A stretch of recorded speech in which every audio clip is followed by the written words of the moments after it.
Hi, my name is River Feuling, and today I will be presenting on environmental inequalities in rural versus urban areas of the United States of America through looking at Superfund sites and the demographics in close proximity to them.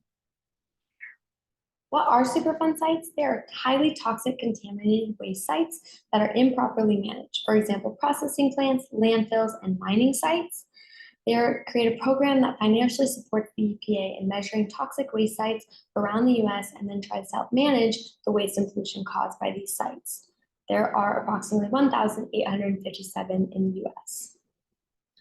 They are calculated by the EPA, who uses a site score by the hazard ranking system on the actual or potential release of hazardous substances caused by a site through air, surface water, or groundwater, typically on a scale of 0 to 100. There is a national priority list of Superfund sites, which marks the sites that are of national priority due to their extreme scores for the EPA to observe and begin to manage as soon as possible. Overall, environmental racism is seen as the disproportionate impact of environmental hazards on people of color, said by the Green Action. For this project, I asked, is there a relationship between environmental racism and urban versus rural communities? To take a deeper look into what communities are most affected by disproportionately located toxic waste sites within the country and see what the relationship is to racial injustice within these neighborhoods. It is a newer concept and stem of research, but it is found that minority communities do experience greater than average exposure to pollutants. To try and combat this, the EPA established the Environmental Equity Task Force as examples of such as California and Florida, where minorities were seen to be located closer to TRI sites and had lower rates of home ownership. And according to the University of Minnesota, on average, Blacks were exposed to 56% more PM 2.5 pollutions than is caused by their consumption. For Hispanics, it is even slightly higher at 63%. James and Gia found that strong evidence pointed to disparities in cancer risk based on income and race. For this project, I came up with two hypotheses. One is that national priority of Superfund sites affect the percentage of ethnic minorities living within the surrounding area. And my second is that there are more Superfund sites in rural communities than in urban. For my theory, I theorize that the United States favors a certain demographic, white individuals in particular, and has throughout history.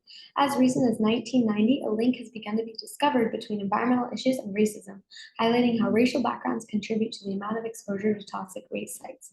Through factors such as gentrification, minorities and individuals are getting pushed out of urban areas, causing there to be a disproportionate amount of minorities in close proximity to national priority list Superfund sites in rural areas. Here are my variables for hypothesis 1 and for hypothesis 2. My argument goes hand in hand with my theory that rural areas are further from grocery stores, medical centers, and various amenities that are more favorable to be near. I collected data from the EPA, US Census, and Congressional District Health Dashboard.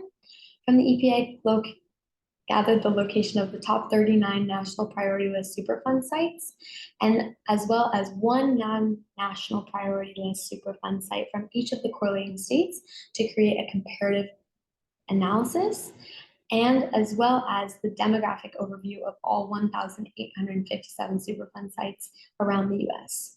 From the US Census, I showed whether the correlating zip code was rural or urban, and I gathered the surrounding demographics from each county. I also looked at the overview of all 1,857 Superfund sites from the EPA, which you can see on the right with proximity to 1 mile and 3 miles. One limitation for this study was that the data is relative to the percentage of racial diversity within that given state.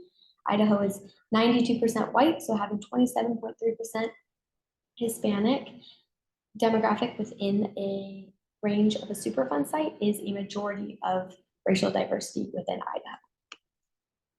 For my descriptive statistics, you can see that I had 66 observations, my means for all of my different variables, and the standard deviation for minorities is smaller than the white standard deviation, meaning that the minority data is closer to the mean, proving that my hypotheses are significant, which is seen again through my bivariate regression table, as 3 stars indicate highly significant, 2 stars significant, and 1 star significant as well.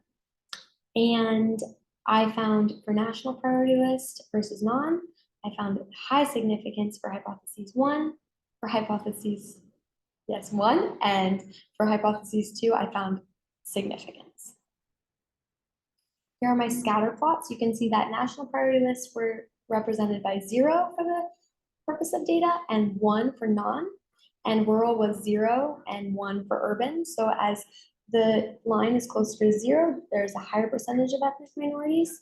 And as the line is closer to 0 for the rural versus urban, there's more Superfund sites supporting my data.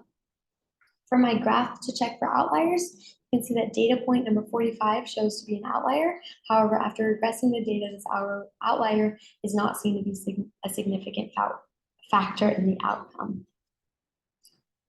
In conclusion, I found high significance for hypothesis 1. Counties with national priority list Superfund sites were proven to have higher percentages of ethnic minorities when compared to non-national priority list Superfund sites. And that significance for hypothesis 2 was found as well. Data samples showed that there are more Superfund sites in rural communities than in urban.